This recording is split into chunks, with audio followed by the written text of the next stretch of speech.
Greetings, food and wine friends, and hello to you again from Ireland.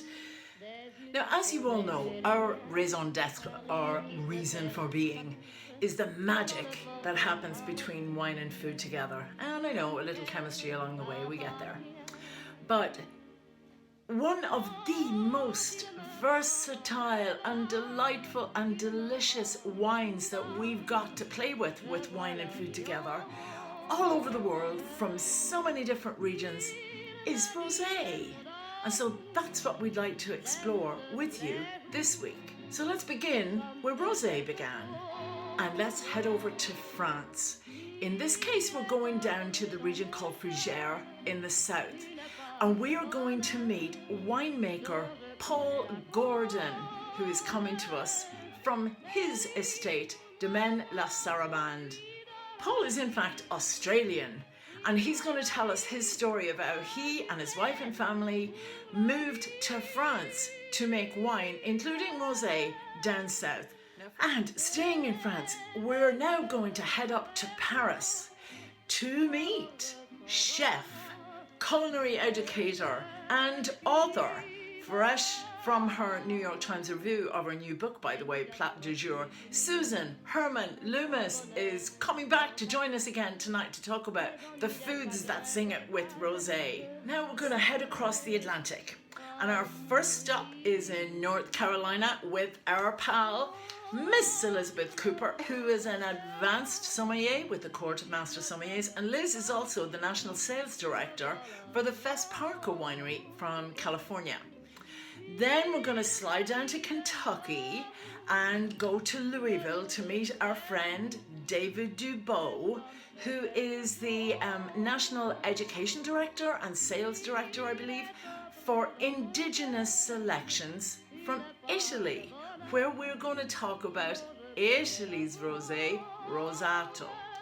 Now we'll head up to Ohio, where we will be joined by Master Sommelier Mr. Larry O'Brien, who is a brand ambassador with Jackson Family Wineries. Larry is going to introduce us to a winemaker from one of the Jackson Family Wineries in California. Sam Tickle is going to join us from Capture Wines, where Sam is making rosé from old Sangiovese vines in the Alexander Valley. And no, your ears won't be playing tricks on you, but my goodness, if you can believe it, we have another Australian winemaker making rosé on the northern side of the world. And we are staying in California for the next part of the discussion. My goodness, from the family that brought happiness and pink wine to millions in the United States of America. Is it the original? It very well might be. From Sutter Home Winery, the Trinchero Family Estates, we are thrilled to welcome Barry Wiss, who is the Director of Education for the Trinchero Family Estates.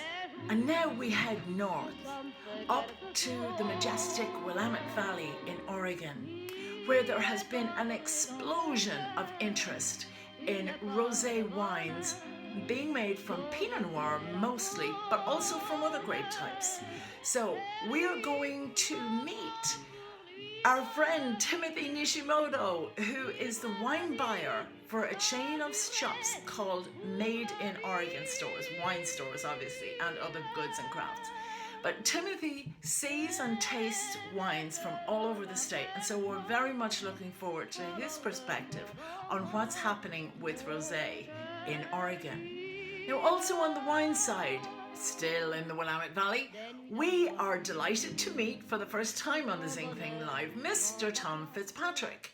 Tom is a winemaker who works with a winery called Aloro and multiple others whose names I don't know, but he also has his own project called Eleve.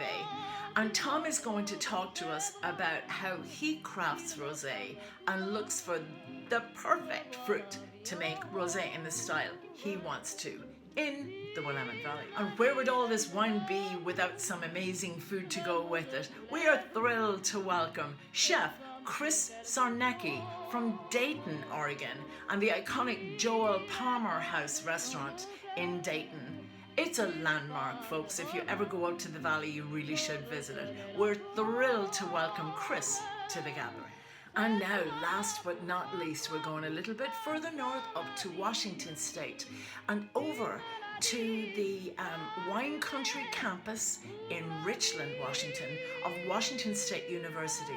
We're delighted to welcome back Dr. Rhonda Hammond, who is an associate professor in the restaurant and beverage administration program at Washington State there. Look forward to talking to Rhonda about this remarkable growth in the Rosé category. But do please join us on Wednesday, April 14th, 2 p.m. Pacific Time, 5 p.m. Eastern, 10 p.m. Irish Standard Time, and 11 p.m. Central European Time. And thank you again to our friends in France for staying up late to come talk to us on Wednesday evening.